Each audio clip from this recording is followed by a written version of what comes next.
Why would a 2-month-old puppy keep biting the same old tree, day after day, no matter how many times he's pulled away? He had toys, bones, a backyard full of adventure, but something about that bark called to him. Was it instinct? Or was it a memory buried deeper than the roots could reach? This is the story of Cooper, and the moment his tiny teeth unlocked a secret lost to time. Before we begin, where are you watching from? Drop your country in the comments below. The barking started again, sharp, rapid, and strange enough to pull Logan Hayes away from his kitchen sink, where he stood rinsing the last of yesterday's dinner plates.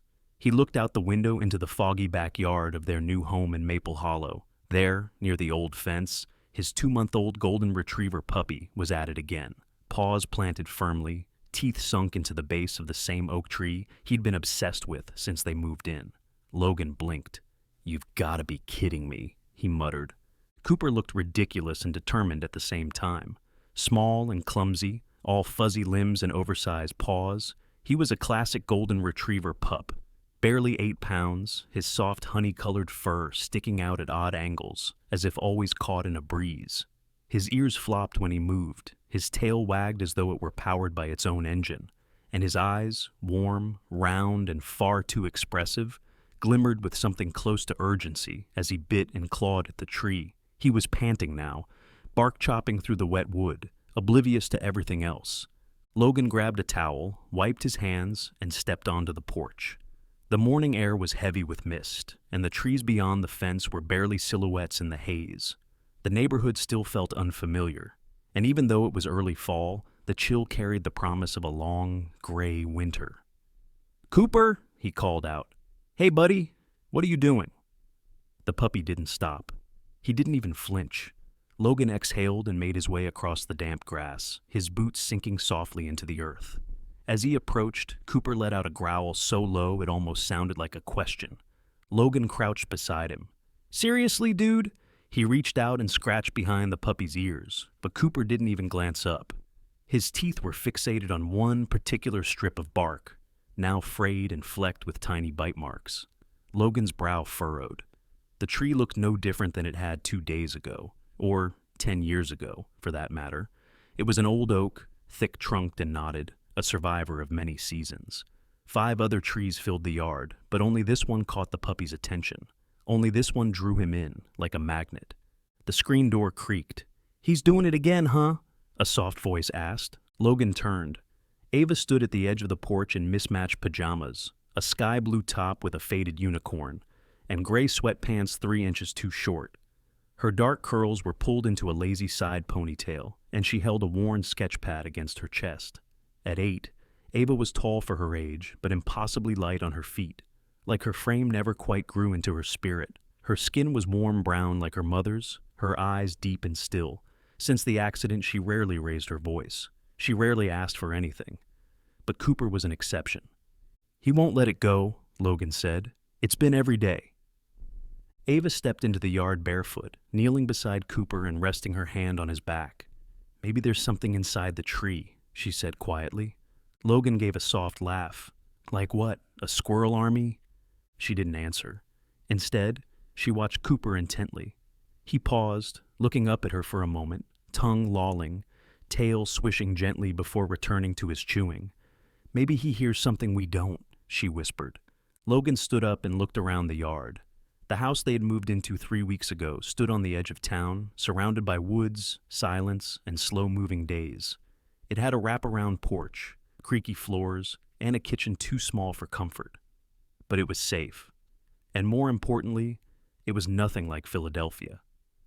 After the crash that killed his wife Marina, Logan had uprooted everything. He'd left behind the cabinetry business, the city noise, and the hospitals full of memories. He didn't know if moving was the right thing for Ava, but it was the only thing he could think of that didn't hurt to do. He studied the tree again. There were no bugs, no nests, no visible damage, and yet Cooper gnawed at it like it held the meaning of life. He pulled the puppy back gently. "Come on, let's give the tree a break." Cooper resisted, whined, then sat on Logan's boot as if to protest. That afternoon, Logan tried distracting him with a new rope toy. Cooper ignored it.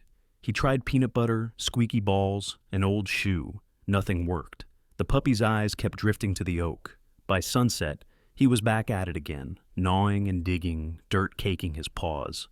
That evening, as Ava sketched on the living room floor, Logan leaned in the doorway with a cup of tea. "What do you think he wants?" he asked. Ava looked up from her drawing. "Maybe he wants us to listen." Logan smiled faintly. "To the tree?" "To him." At 2:03 a.m., Logan woke to the sound of barking. Not playful yips, real, urgent barking, the kind that made his blood pressure spike before he was even fully awake. He threw on a hoodie and stepped outside, heart pounding. Cooper was by the tree again, illuminated by moonlight. He wasn't barking wildly now, just short bursts, directed precisely at the trunk. Logan walked toward him. Okay, I'm here." Cooper turned, made eye contact, and then sat still as a statue. Logan squatted beside him and saw that the bark was torn in one area, pulled away in shreds. The wood underneath had a strange smoothness, like something had been scraped or carved. Beneath that, barely visible in the dirt, was something that shimmered faintly. "What the hell?" he whispered. Cooper looked up at him again, then back at the tree, tail wagging once. Logan didn't sleep much after that. The next morning, while Ava still slept, he stood at the back door with his coffee, staring at the oak tree. Cooper was already there, pawing at the same spot. It didn't make any sense. None of it did. There were other trees, other things to chew, other places to dig. But to Cooper, it felt like the tree was calling to him. Logan stood at the threshold of the back door, sipping lukewarm coffee from his chipped ceramic mug. The morning mist hadn't yet lifted, and the faint hum of distant lawnmowers blended with the chirping of birds. But none of it distracted Cooper. The 2-month-old golden retriever puppy was once again stationed at the base of the same oak tree, tail low, front paws muddy, biting and scratching with a determination far beyond his size. Logan narrowed his eyes. "You're relentless, you know that?" he muttered. He had tried truly to curb the behavior. The first attempt had been a harmless one, squirting bitter apple spray onto the bark. Cooper had wrinkled his nose at the smell, backed away for a minute, then returned with even more intensity, biting past the bitterness. Next came the mesh fencing. Logan had installed a small wire enclosure around the tree, not tall, just enough to deter a curious puppy. Cooper had spent nearly an hour circling it, pawing at the fence, then crawling under a loose corner and triumphantly resuming his vigil like nothing had changed. Logan ran a hand through his hair, grumbling. He wasn't a man easily rattled. Life had thrown enough at him over the years, his wife's death, the crushing weight of single fatherhood, moving away from the city. But this dog's obsession with a tree was beginning to unravel his calm. "It's just wood," he told himself, though part of him wasn't so sure anymore. Inside the house, Ava sat on the worn living room carpet, sketchbook balanced on her knees. Her legs were crossed, a pencil tucked behind one ear, and her brow furrowed in a seriousness that made her look years older than 8. She had already drawn Cooper a dozen times over the past 2 weeks. Floppy ears, wagging tail, tongue lolling. But now, her drawings were changing. This morning, her page showed Cooper sitting solemnly in front of the oak tree, his posture upright like a soldier on duty. The puppy's expression was alert, almost wise, and the tree loomed behind him like a giant secret. "Is he out there again?" Ava asked without looking up. Logan nodded, stepping inside to rinse his mug. Same spot, same routine. "Maybe he's protecting it," she offered. "From what? Squirrels?" She shrugged and kept sketching. Later that afternoon, Logan walked out to inspect the damage. The grass around the tree was nearly bare now, worn down by tiny paws. The dirt had been dug in a wide ring, uneven but persistent. Cooper paused when Logan arrived, wagged his tail, then backed away slightly as if to make room.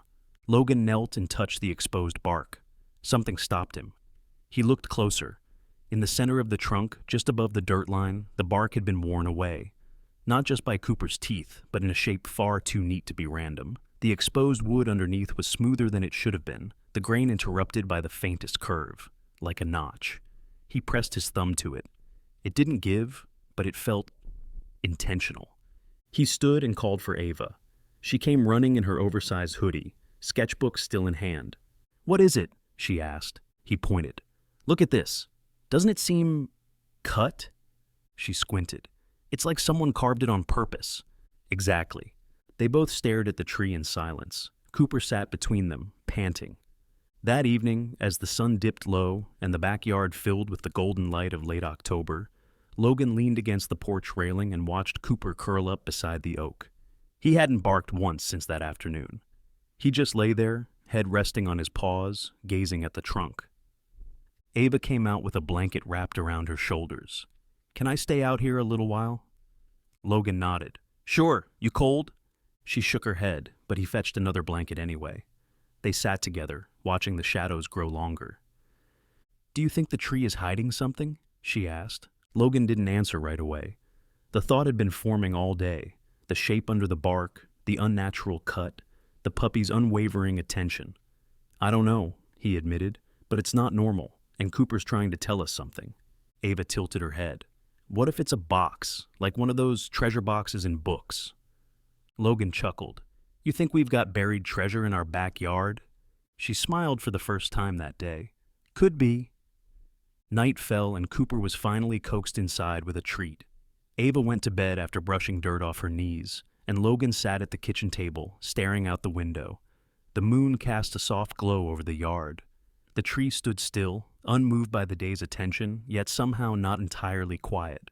He thought of all the things he'd seen while working construction: hollow walls that hid family heirlooms, floorboards with time capsules. Old houses and old wood had a way of remembering things. Why not an old tree? He stood slowly, opened the pantry, and pulled out his axe. He tested the weight, the grip, the blade. Then he set it down near the back door. Tomorrow morning, he would cut it down. The morning came cold and silver. A fine mist still lingered on the grass, clinging to the fence and the rusty tools Logan had laid out the night before. He tightened the grip on his axe and glanced over at Cooper, who sat beside the oak like he had done every day since they arrived. But this time, he was silent, alert, watchful, as if he knew what was about to happen. Logan set the first wedge with a heavy swing. The wood gave a dull crack, splinters flying.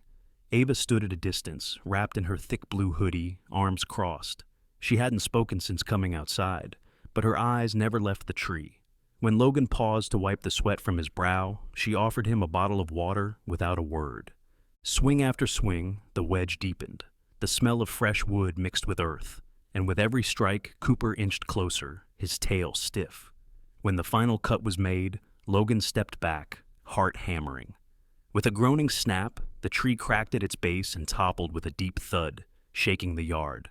Leaves flew into the air like birds startled from their nests. For a long moment, no one moved. Then Logan approached the exposed stump. His boots sank slightly into the softened soil, and he knelt where Cooper had spent so many days biting and digging. The inside of the tree wasn't hollow, but one section was different. There was a dark, sharp-edged void, not formed by rot or age. A carved cavity, about the size of a loaf of bread, clean-edged and unnatural. He reached inside, his fingers brushing against cold metal. "It's something," he murmured, pulling it free. It was a rusted metal box, rectangular, dented along one corner, with streaks of corrosion along its edges. The latch crumbled slightly under pressure, but held. Ava sat down beside him, knees to her chest. Cooper pressed his nose to the box and then backed away. Logan hesitated. He could feel something inside shifting gently. Then, with slow fingers, he opened the lid. Inside were 3 items. The first was a small folded letter sealed with wax, the edges browned with age. The second was a silver medal, still shining faintly despite the years, a purple ribbon faded almost to gray. The third was a black and white photograph. He lifted the photo first. It showed a young man in uniform, lean, square-shouldered, his face both proud and solemn. He stood beside a tree, this tree, unmistakably younger but rooted in the same place. The background was an empty field where now stood Logan's house and the neighbors' fences. In his hands, the man held a military cap. On the back, written in faded blue ink, were the words, "Maple Hollow, 1944, for Ellen, in case I don't return." Logan felt something shift in his chest. A sudden, overwhelming quiet filled the air around them, and even the birds seemed to hold their breath. Ava leaned her head on his shoulder. "Is that this tree?" she asked, though she already knew. He nodded. "Yeah, same one." He took out the medal next. It was a Purple Heart. Scratched, worn, but real. Logan had only ever seen one in a museum. He turned it over, and the engraving read simply, Patet Robert H. Langley. Then the letter. He broke the wax gently and unfolded the paper. The handwriting was elegant, looped, and careful, words etched in ink that had softened with time. My dearest Ellen, if you are reading this, then I never made it home. I wanted to leave something of myself behind, not just for you, but for anyone who ever wonders why a boy would climb into a boat and sail into gunfire. This tree, our tree, has always been the place I felt most at peace. I carved this box before I left, wrapped the photo in metal, and prayed I'd be back to take them out. If you find this, know that I loved you every single day, and that I believed, with all I had, that some things are worth defending. Home, love, a promise. Forever yours, Robert.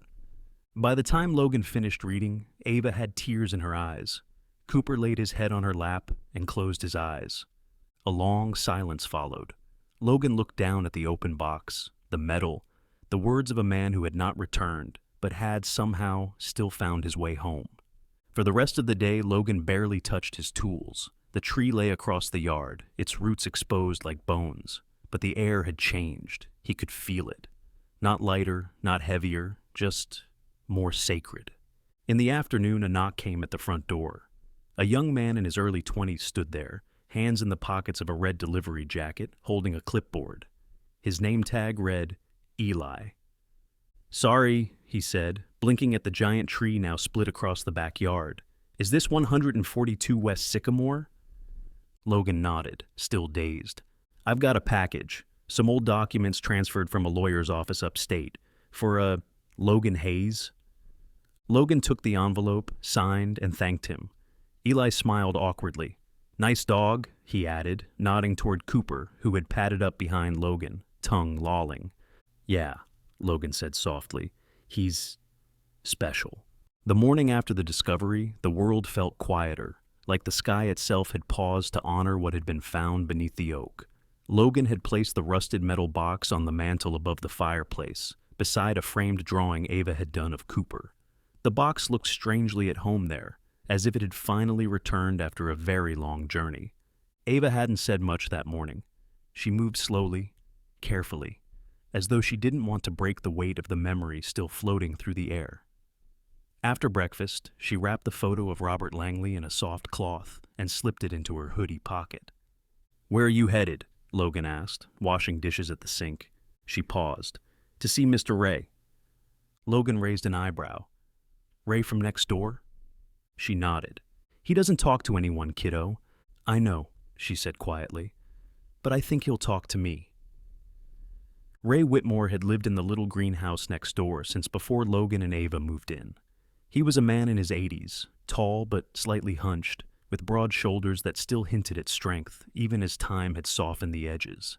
His white hair was always hidden beneath a flat cap, and he wore suspenders over flannel shirts no matter the season. In town, people described him with phrases like stoic or keeps to himself. He didn't wave. He didn't garden. He didn't even own a car. His groceries were delivered once a week, and he was only ever seen sitting on his porch, eyes hidden behind dark glasses, as if guarding secrets only he could remember. Ava walked up the short gravel path to his porch. Cooper followed quietly beside her, his tail wagging low, head slightly bowed. She could see Ray already sitting there, a steaming mug in one hand, a radio on low behind him broadcasting the soft hum of a baseball game. He didn't look up as she approached. Mr. Ray, she said gently. He didn't answer at first. Then his hand shifted slightly, lowering the mug to his lap. I know you don't like visitors, Ava continued, but I found something in our yard. I think it might belong to you. Still no reply. She stepped closer and slowly unwrapped the cloth from the photo, holding it out toward him. Ray turned his head slightly. His hand trembled as he reached forward. When his fingers touched the edge of the picture, he froze. Then, very slowly, he took it from her and brought it to his face. His breath caught. Ava watched as his expression shifted, stoicism cracking into disbelief, then softening into a grief so quiet it almost didn't have a name. This can't be real, he whispered, barely audible. It was in the tree, Ava said. A box, with a letter and a medal. Ray's lips parted. The tree by the fence? She nodded. He looked down at the photo again, tracing the image of the man with shaking hands. That's my brother, he said at last. Robert. Cooper, who had been sitting patiently at Ava's feet, moved forward. Without hesitation, he stepped onto the porch, walked to Ray's side, and gently rested his head on the old man's knee. Ray blinked, startled. He looks like Sam, he murmured. The retriever we had when Bobby shipped out. Sam never left the yard for days after Bobby's letter stopped coming. Ava sat down on the porch step. We didn't know who he was until we read the note. It said, for Ellen, in case I don't return. I thought Ellen might be his wife.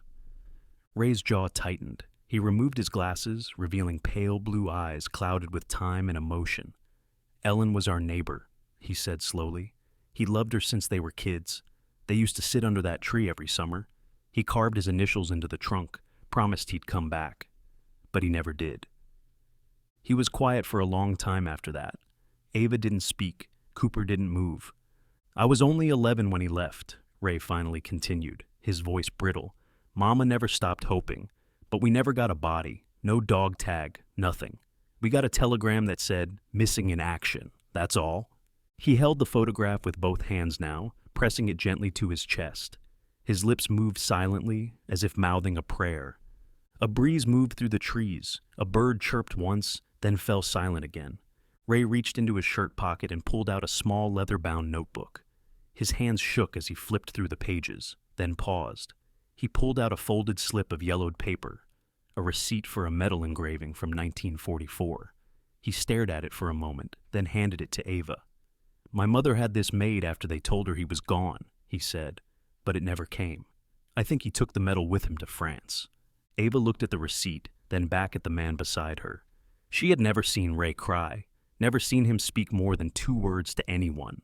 Now, tears rolled slowly down his cheeks and disappeared into the lines of his weathered face. Cooper lifted his head slightly and gave a quiet whine. Then he laid it back on Ray's leg and closed his eyes. Ray reached down and, with a tenderness that seemed to come from some deep part of him long buried, stroked Cooper's ears.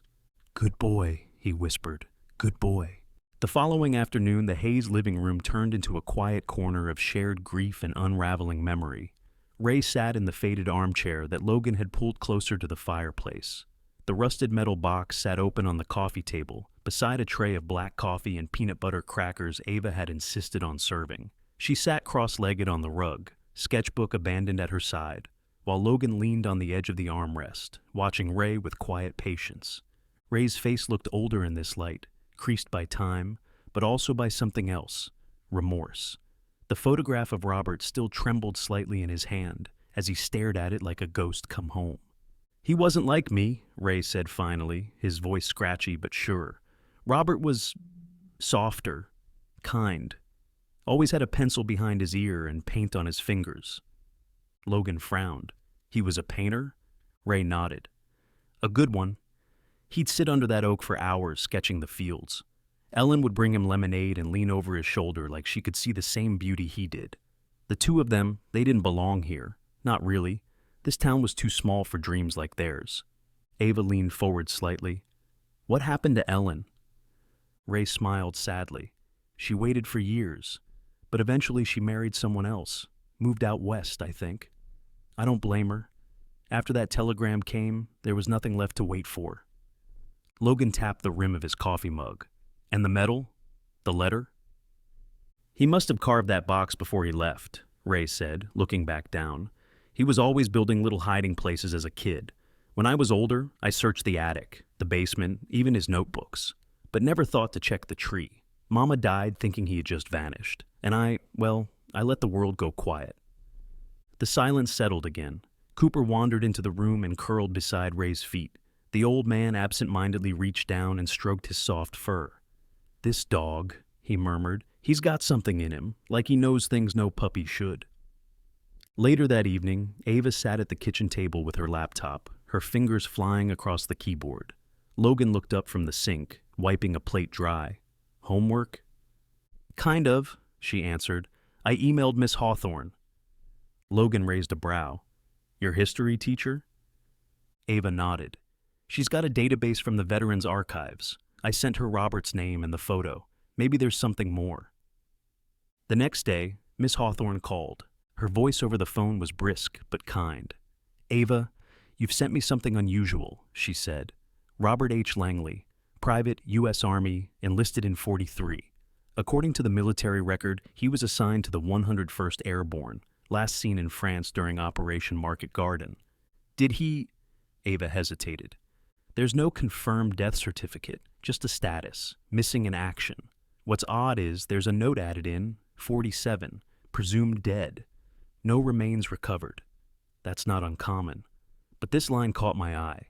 Final report filed by Lieutenant Franklin Reeves. Witness disappearance, no retrieval possible. That's rare. Who's Franklin Reeves? Logan asked, leaning in over speakerphone. Officer in his unit, Miss Hawthorne replied. I did a little digging. He survived the war, came back and moved to Kentucky, passed away in 1981, but he wrote several letters to families after the war. I might be able to find one. Ava's eyes sparkled. Could we get copies?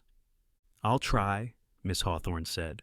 But what you've got already, it's more than most families ever do. Keep that metal safe. After they hung up, Ava sat still for a long time, staring at the screen. Outside, the last light of the day washed the backyard in amber. The stump of the oak remained like a silent witness. Only a few jagged roots still stretched from the base, as if holding on to secrets not yet told. And that's when it started again. Cooper, who had been napping near the fridge, suddenly perked up. His ears stood straight, his nose twitching. Without hesitation, he trotted to the back door, barked once, then twice, sharp, urgent.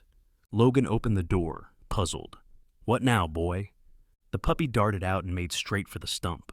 Logan followed, Ava close behind. The air outside was cooler now, and the smell of damp earth still lingered from the fallen tree. Cooper paced around the base, then began to dig. This time not at the side, but just behind the roots. His paws moved with frantic purpose. What's he doing? Ava asked, voice tight with nerves. Logan stepped forward and crouched. Cooper had uncovered something. Thin wooden slats fitted in a circular ring, a false bottom buried beneath the roots. Logan looked up, stunned. There's more. The sun was low in the sky when Logan's shovel struck something hard. At first it was just the sound, a dull clunk beneath layers of packed soil and root. Cooper had led them here, again, his digging frantic, nose pressed to the damp earth behind the tree's exposed root system. This time, Logan hadn't hesitated. He knelt beside the puppy and began to dig with bare hands, then with a small spade, then with his full-size shovel when the ground proved stubborn. Ray was beside him, silent but determined. Though his hands ached and his breath came heavy, the old man had refused to sit this one out.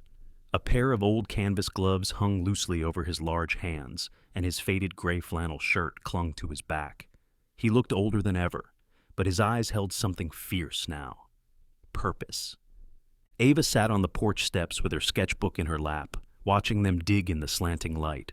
Cooper had returned to her side, muddy and panting, but satisfied. What is it? Ray asked, straightening slowly as Logan cleared away the last layer of dirt. Logan didn't answer immediately. He brushed away the soil and uncovered a weathered canvas wrap, tied with frayed string and smelling of oil and age. He looked up, brow furrowed. It's not metal this time, he said. It's wood. With care, Logan untied the wrap. Inside was a small wooden box, cedar, judging by the smell, worn smooth at the corners. A layer of waxed cloth still clung to it. He peeled it back slowly. Inside lay a notebook, wrapped in faded blue ribbon, a bundle of old letters sealed in brittle envelopes, and at the very bottom, a ring. It was a simple gold wedding band. The surface was scratched, but the inside was engraved, "To Eel forever yours, R." Ray inhaled sharply. His hand hovered over the ring, but didn't touch it. That's hers, he whispered. That's Ellen's ring. Logan turned to him. Are you sure? Ray nodded. She wore it on a chain around her neck after Robert left. Always said it wasn't just a promise. It was a tether. She never took it off. Ava came closer, careful not to step into the hole. But why would it be here, and the letters? Logan picked up the notebook. The cover was cracked leather, brittle at the spine. Inside, the handwriting was unmistakably Robert's, precise, slanted, and deeply personal. He read aloud. October 18th, 1946. I came back, but not as myself. The war took my voice, my sleep, my light. I walked past Ellen Street last week. Her window still has the curtain with daisies. But I didn't knock. I wouldn't know what to say to the version of me she remembers. Ray sat on the edge of the pit, knees drawn up. The lines on his face seemed deeper now. He did come back, he said, almost to himself. All those years, we thought he died overseas.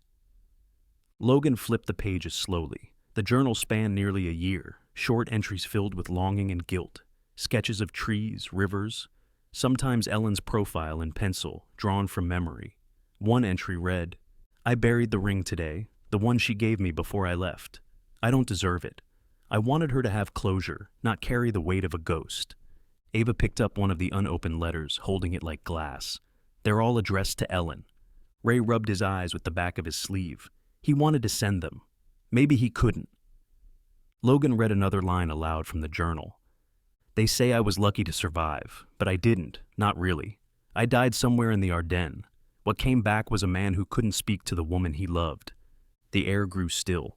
No one spoke for a long time. Then Ray stood slowly, bones cracking.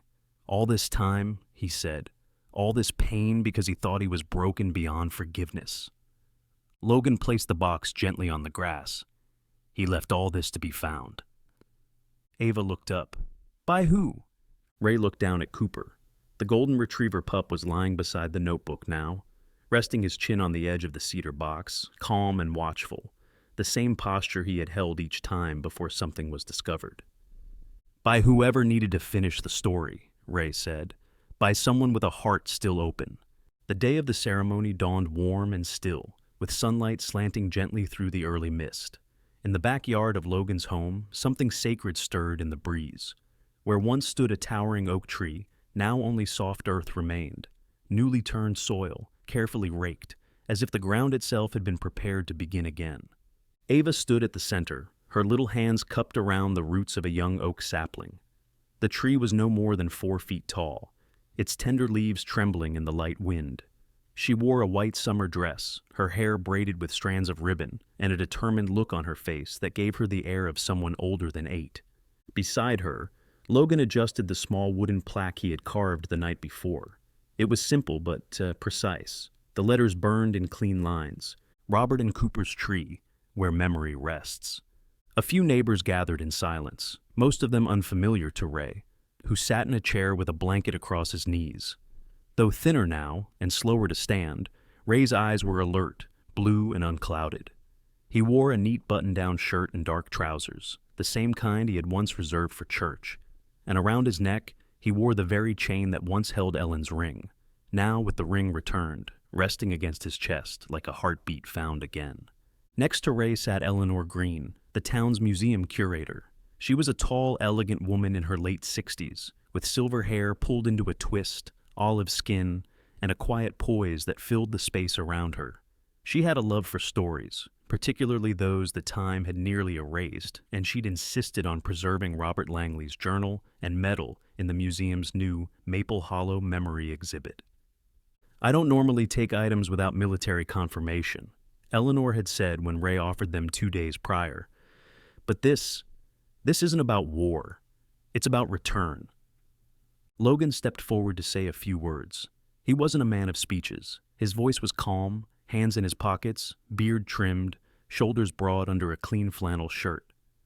When we moved here, I thought we were leaving something behind. Running from it, maybe, he said, glancing at Ava. But this place, this tree, gave us something back. It gave us a reason to stay. Because even after years, even buried beneath bark and time and silence, a promise can still find its way home.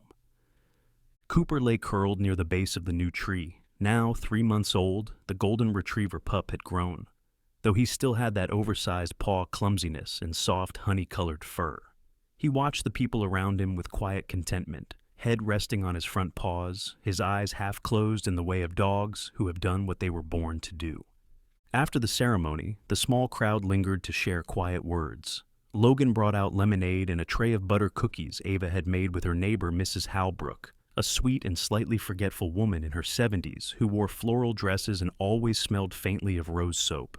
Ray spent most of the time simply sitting, staring at the plaque, the tree, and Cooper. Every now and then, he would reach down and scratch behind the puppy's ears. Later that evening, after the guests had gone and twilight cast lavender shadows across the yard, Logan sat at the kitchen table with a mug of tea and a notebook. It was thick with pages now, his handwriting a little messier toward the back. He was writing the story. Everything. From the first day Cooper began biting the tree, to the discovery of the box, the letters, Robert's journal, and the moment Ray's hands found a truth he had buried deep inside his silence. He wasn't sure what compelled him to record it. Maybe for Ava. Maybe for Ray. Or maybe because once unearthed, a story like this didn't belong in silence anymore. He ended with a sentence that had come to him when Cooper first lay beneath the new oak. Some roots grow down, others reach back, and sometimes they lead us to something we didn't even know we lost. Ava came in wearing her favorite nightgown, holding a folded newspaper under her arm. "Dad, look!" It was the Maple Hollow Gazette. On the front page was a photo of Cooper lying beside the sapling, the plaque in clear view, with a headline that read, "Puppy uncovers soldier's legacy. Town learns forgotten hero's story." Logan smiled and turned to the final page, where they printed full features.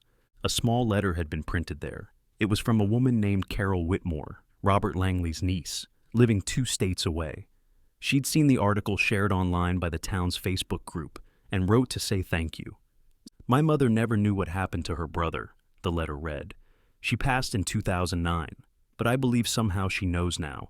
Please thank the little girl, her father, and that extraordinary puppy." Outside, the crickets had begun their song. The night wrapped the house in peace. And beneath the soft glow of the porch light, Cooper lay once again by the new oak, tail curled, ears flicking at the occasional moth. His breath was deep and even, and as the wind rustled the young leaves above him, it sounded almost like a voice, soft, thankful, and finally at rest. Sometimes God doesn't speak in thunder or miracles. Sometimes he sends a small golden puppy with mud on his nose and a bark that won't stop to guide us back to a forgotten truth. A tree, a ring, a letter that never arrived, and the love of a brother who never truly left. Perhaps you've walked past signs like these without knowing.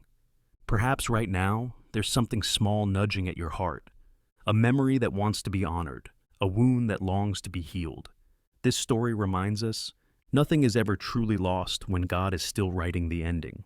If this story touched your heart, leave a comment and share your thoughts below. Subscribe to our channel for more stories where love, faith, and redemption take center stage. Tell us, have you ever experienced a moment that felt like a sign from above? And may God bless you and your loved ones wherever you are watching from. May you always hear the whisper in the wind and know that you're not alone.